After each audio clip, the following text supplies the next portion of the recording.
Hello बच्चों, let's read the question. The question is saying assertion is given as dikaryophase is characteristic feature of ascomycetes and basidiomycetes. Reason is given as in some fungi the fusion of two haploid cell immediately result in diploid cell. However, in other fungi an intervening dikaryotic stage, that is two nuclei per cell, occurs. Such a condition is called a dikaryon and the phase is called dikaryophase of the fungus. Options are given as both assertion and reason are true and reason is the correct explanation of the assertion. दो में है both assertion and reason are true but reason is not the correct explanation of the assertion. 3 में है assertion is true but the reason is false. and 4th में है assertion is false but the reason is true. तो आइए देखते हैं बच्चों इसका हम की कंसेप्ट. तो अगर हम बात करें इसके की कंसेप्ट की बच्चों तो ये हो जाएगा सेक्सुअल रिप्रोडक्शन किसमें? Sexual reproduction in fungi.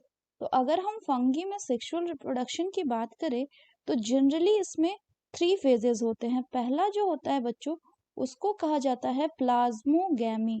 तो प्लाज्मोगैमी में फ्यूजन ऑफ प्रोटोप्लाज्म होता है किसके बीच में? बिटवीन दी टू मोटाइल और the non motile gamete. Next जो होता है वो होता है बच्चों क्या? Karyogamy.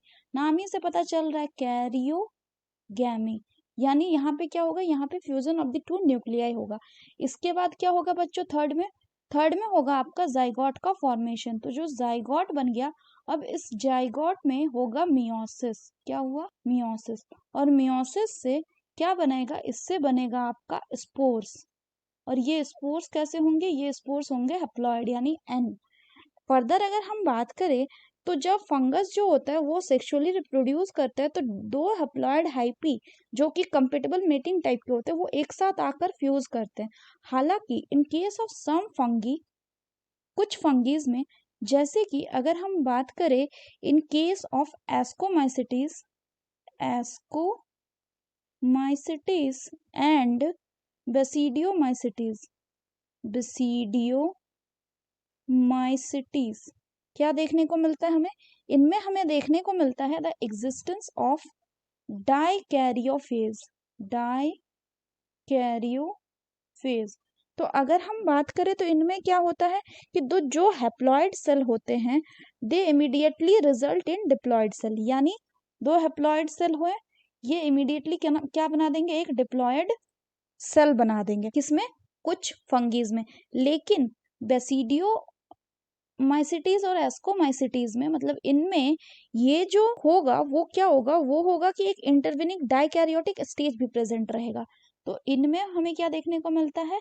N intervening dikaryotic stage जिसमें n+n दैट इज क्या होता है बच्चों? दैट इज 2 न्यूक्लियाई पर सेल.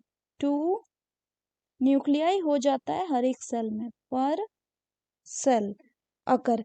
इस कंडीशन को क्या कहते हैं बच्चों? ऐसे कंडीशन को कहा जाता है आपका डाइकैरियन.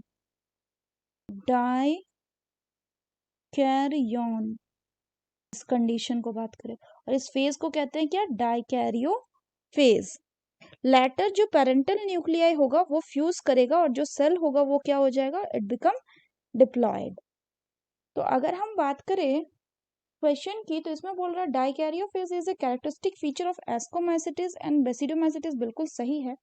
रीजन बोला गया कि in some fungi the fusion of two haploid cell immediately क्या बनाता है? Diploid cell. लेकिन हाउएवर इन अदर फंगी जैसे कि एस्कोमाइसिटीज एंड बेसिडियोमाइसिटीज में एक इंटरवेनिंग डाइकैरियोटिक स्टेज होता है जिसमें 2 न्यूक्लियाई प्रेजेंट होता है पर सेल और इस कंडीशन को हम डाइकैरियन बोलते हैं. And phase is also called as the dikaryophase of the fungus. So the correct option क्या हो जाएगा बच्चों? The correct option will be option 2, that is both assertion and reason are true but reason is not the correct explanation of the assertion. So hope you understood it well. Best of luck.